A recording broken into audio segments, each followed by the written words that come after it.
I think we're quite good in this country at really marking the lives that men and women gave in the First and the Second World Wars. I don't think people have illusions about warfare, but I think we've just stood back and allowed the world to take shape around us. Hello and welcome to Spectator TV. I'm James Hill and I'm joined today by the historians Antony Beevor and Peter Frankopan. Now, this weekend it marks 80 years since the end of the Second World War.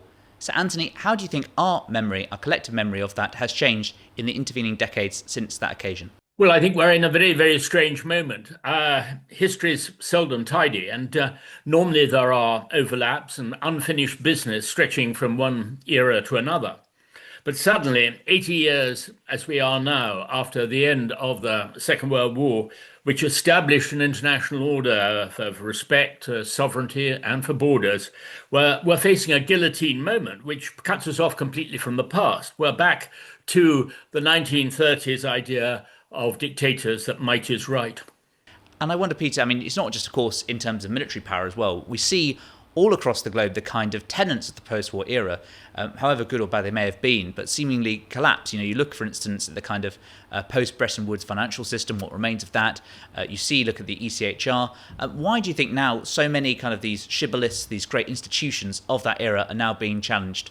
Well, I think the first thing is that who they're being challenged by. I think that most people recognise that there's a sort of new axis emerging, and it's a very loose grouping, I suppose, BRICS or, BRICS plus, places like China, Russia, Iran, India, Brazil, asking for greater sharing global governance.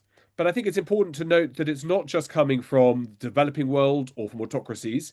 When Marco Rubio is being sworn in his Senate hearing to be Secretary of State in January, he said that the institutions that were set up that have governed the post-Second World War global order are not only obsolete, but are being used against the United States. So there are demands, I think, for everybody, not just peoples who we think might pose us threats, but some of our friends and allies, to think that a new order needs to be forged. And if they allow other people to do it, then they'll be on the receiving end. So they're trying to get in front of some of this traffic. So as Sir Antony says, I think we're in an age of state-on-state violence, of increased militarization, of course, in terms of expenditure, but also the willingness to use military force, and the idea that you can't just get your diplomatic and political goals through negotiation. And I think that obviously leaves the world in quite a dangerous predicament in 2025. Sir Antony, why do you think that sort of return of the doctrine of perhaps might is right? Why do you think it has come about now? Is it partly because we haven't experienced the kind of full mobilization, the conflict that the Second World War represented, and we've been kind of insulated from that across much of the West? Well, we've totally underestimated the effect of perceived humiliation, whether on China or on Russia. And we are now, I'm afraid, paying the price for our complacency during all of that era, the post-Cold War era, stretching really from 1989 through to basically, a year ago from now, or less than a year ago from now. So all of these elements, this sort of failure to appreciate how the rest of the world is going to react.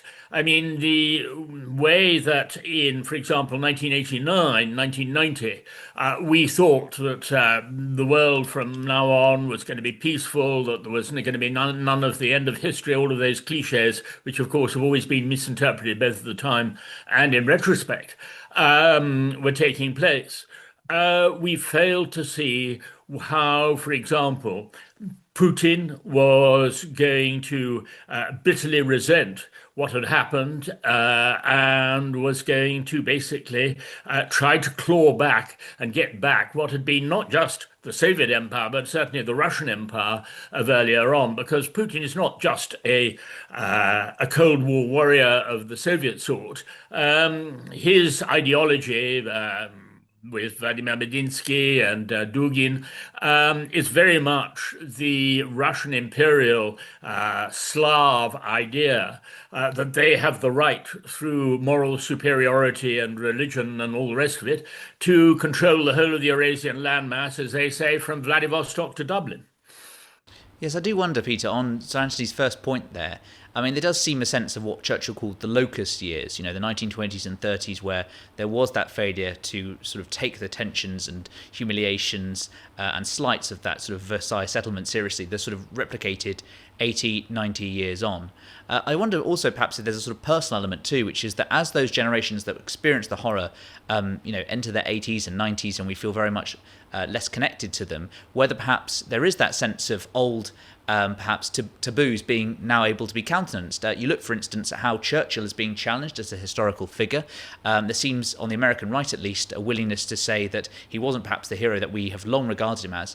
Do you see this as a kind of personal thing or an intellectual project whereby a lot of the old taboos are now being challenged from different points? Well, look, I think a lot of British, European, and American servicemen have put their lives at risk in Iraq and Afghanistan for the best part of 4 decades. And we're going back to 1989. So Anthony mentioned, that's really quite a long time ago.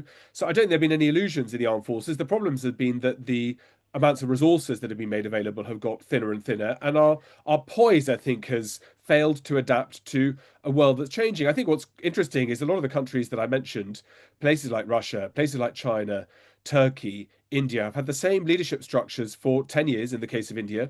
Case of Russia, going back nearly 3 decades, we've had 6 prime ministers in the last 9 years or 10 years. And so that makes the ability to plan ahead difficult, the ability to respond. Obviously, the digital revolutions that mean that the pace of change of what warfare looks like, where you're planning with, let's say, aircraft carriers, and it turns out that drones and automation start to change how battlefield technologies work. So I don't think we just blame that the cultural shifts have changed. I think we're quite good in this country at really marking the lives that men and women gave in the First and the Second World Wars. I don't think people have illusions about warfare, but I think we've just stood back and allowed the world to take shape around us. And I think that's a real existential challenge for us here in the UK now, to work out what is our role and where and how can we shape things alongside our friends and our allies without either being dragged by Trump in one direction or by sitting claiming to be neutral in the other. So I think it's a mismatch of resources and a really thoughtful way of thinking about what does it mean to be British, and where can we use our opportunities and our advantages and our muscles in an effective way,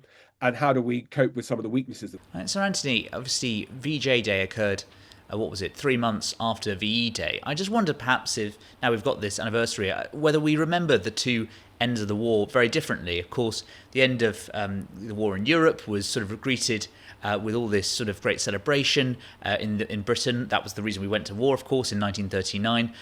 But of course, the war ending in the Pacific sphere had the element of the nuclear bomb in all of that. And there's been a lot of discussion this week about whether the taboo against nuclear weapons and the use of nuclear weapons still holds. What do you make of the difference in how we recall the ends of those two different spheres in that Great War? But in both cases, I mean, it was like a war on two separate planets.